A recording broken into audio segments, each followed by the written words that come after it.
How come Motorola, the market leader for a period, can't show much presence in the industry in 2022? Let's find out.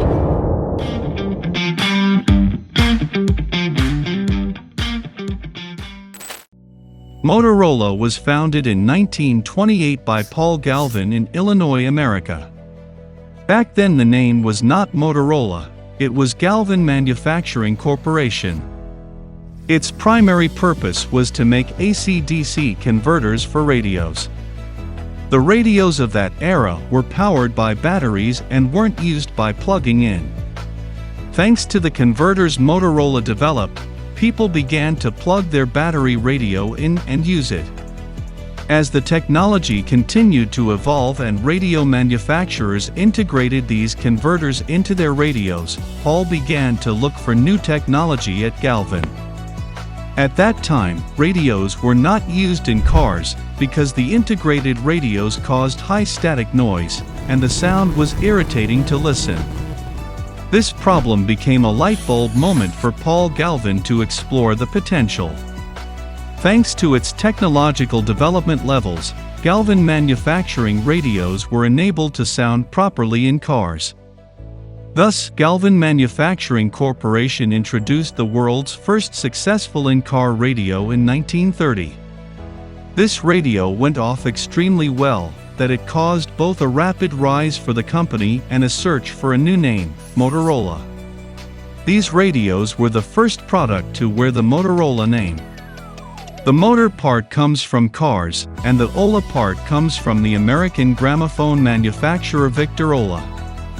Afterwards, the company started working on communication technologies. In the meantime, the U.S. police were working on communication infrastructure for the military, and were developing technologies. In 1940, Motorola received a contract from the War Department to develop a portable, battery-powered voice radio receiver and transmitter for field use in World War II. Motorola provided a walkie-talkie for the War Department and achieved another great success. Have you ever wondered where does the walkie-talkie come from? Although a relatively large backpack-carried radio rather than a handheld model, the SCR-300 was described in War Department Technical Manual as primarily intended as a walkie-talkie for foot combat troops, and so the term walkie-talkie first came into use. The introduction of Motorola through radio telephone was provided by Bell Telephone Laboratories in 1946. Bell Telephone Laboratories is known with the name Nokia today. Anyway, Bell Labs collaborated with Motorola and first in-car radio telephones were put in the market. Motorola chose its logo in 1954 and did not change it for a long time. In 1955, Motorola realized the rise in silicon technologies and set up a dedicated team to make research on it. In the same year, Motorola introduced its first germanium-based high-power transistor. Quite a success for the company. In 1958, when the U.S. government created the National Aeronautics and Space Administration, Motorola became one of its first providers of space communications. Then, Motorola undertook the job of developing communication technologies for NASA's Explorer 1 project. Neil Armstrong in 1969, taking his first step on the moon said, "That's one small step for a man, one giant leap for mankind," using Motorola communication equipment. After that, Motorola continued its way non-stop. In 1974, the 8-bit Motorola MC6800 launched and revolutionized automotive, computer, and console technologies. Then in 1980, the first 32-bit processor MC68000 is launched, which found a wide range of usage from Apple to Commodore. Being recognized as the world's first cellular mobile phone in 1983, the Dynatec 8000X has received approval from the FCC. I must pass many of the company's technology developments as telling them all at once would last at least for half an hour. If you would like to watch a detailed documentary about Motorola or any other subject, please let me know by sharing your comments below. Motorola kept shaping the industry without slowing down. It continued to develop new groundbreaking things in the world of technology. The processors Motorola developed were almost the only option for computers or consoles for that period.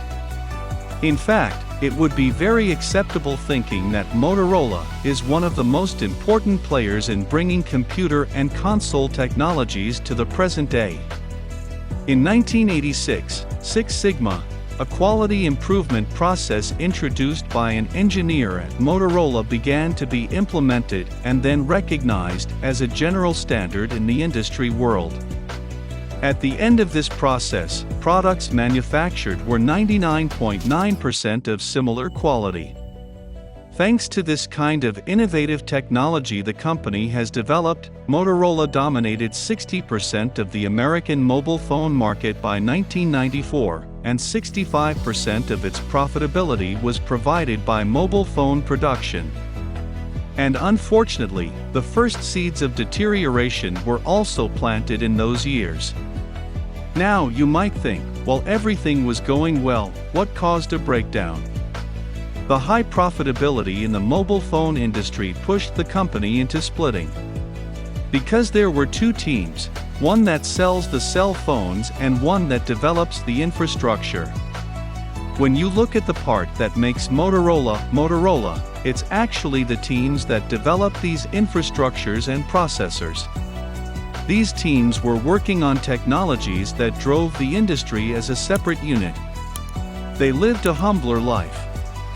But the team designed and sold cell phones played with such high profitability that they got high bonuses. After a while they started to fill the front of the company with luxury cars. And they turned a deaf ear to the words of infrastructure developers who offered to invest in digital as it would be a better idea. However, other teams thought a quick transition to digital was unnecessary. Even though Motorola was a company developing digital infrastructures at that time, it was not very focused on the development of mobile phones that would work in digital infrastructures. It is safe to say that Motorola did not prioritize digitalization. In 1998, Nokia came and took over the market leadership from Motorola. So, how did Nokia get it? Nokia was an infrastructure manufacturer like Motorola, but was a digital infrastructure manufacturer. At that time, working in digital infrastructures were essential for mobile phones that was produced. So one day came that the technology Motorola ignored and clogged the ears to, made Motorola go down in the market.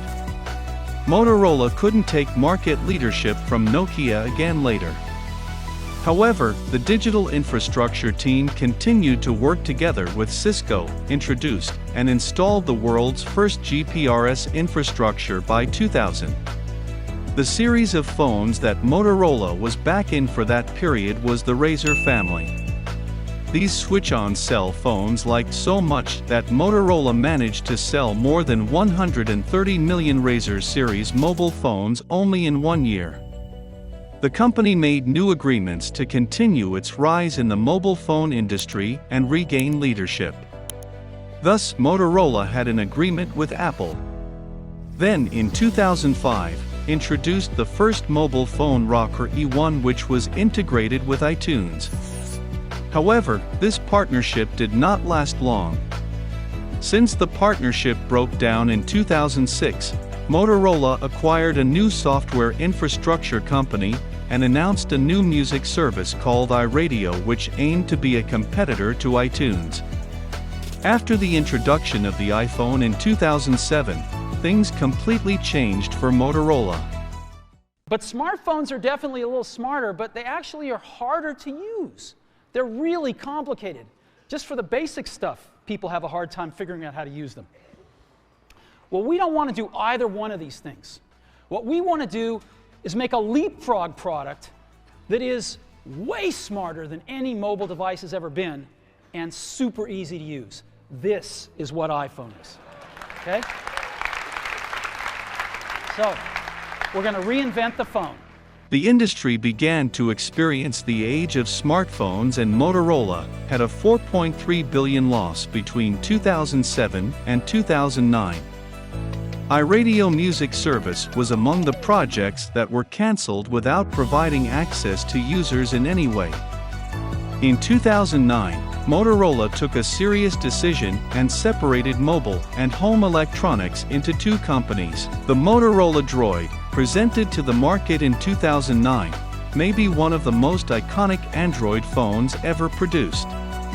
It was loved by the public so much that it reached very high sales rates both in America and around the world, increasing the 7% share of the company's mobile phone market by up to 14%. But this overflow in 2010 was unfortunately unsustainable, and in 2012 the firm was sold to Google at a huge value of $12.5 billion. Google's acquisition has always been one of the topics discussed. Why would Google buy a firm that was going down towards the collapse at such a high price? Google's explanation was very clear: we could not allow Motorola, which has been part of the Android ecosystem for a very long time and shared its patents with us, to fall into the hands of another manufacturer in any way. It would be very dangerous for the future of the Android ecosystem. We had to buy Motorola for the technologies it's engaged in and the patents it has. Then, in 2 years, there was another $1 billion damage to Google, even though Google fired 17,000 employees.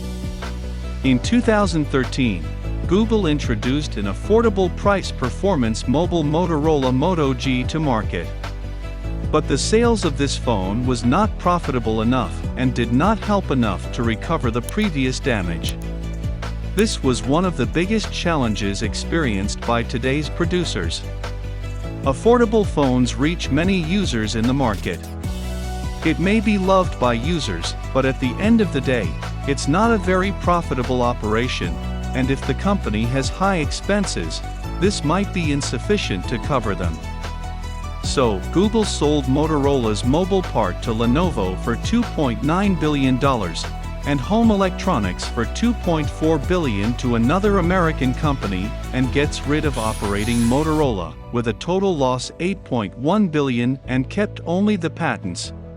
The designs, engineers working in the mobile department, people who know how to make a mobile phone, then began to work under the Lenovo roof.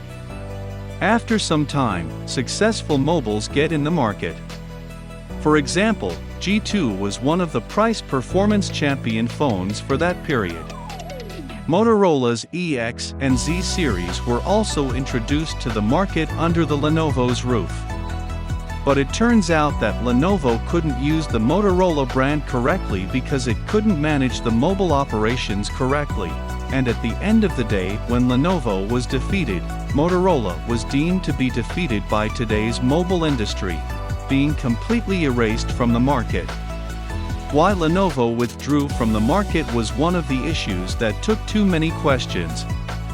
But remember, Lenovo was a manufacturer that has built computers for a long time, built in consumer electronics with laptops, desktops, or similar gadgets. The mobile phone market is much more dynamic and requires a separate professionalism. Lenovo first managed to make a difference in China with very affordable mobile phones and cutting-edge technologies, yet it has never sold products in the premium segment. The products the company sold have always been price-performance-oriented products. Despite using the best processor, these phones were not at a high price, but at an affordable price, despite the application of dual triple camera systems that were considered very new for that period. There were other affordable mobile phone vendors took the market share with affordable mobile phones. Brands like Xiaomi, Honor, and Huawei came and took Lenovo's share of this market in China. Lenovo, which began to lose profits quickly in China, performed the same performance worldwide, because the company couldn't position Motorola well. In the industry, it's hard to be spoken again if you are wiped away once. In this video, I presented a brief history of Motorola, and from its innovational technologies to its silent banishment. See you in the next video.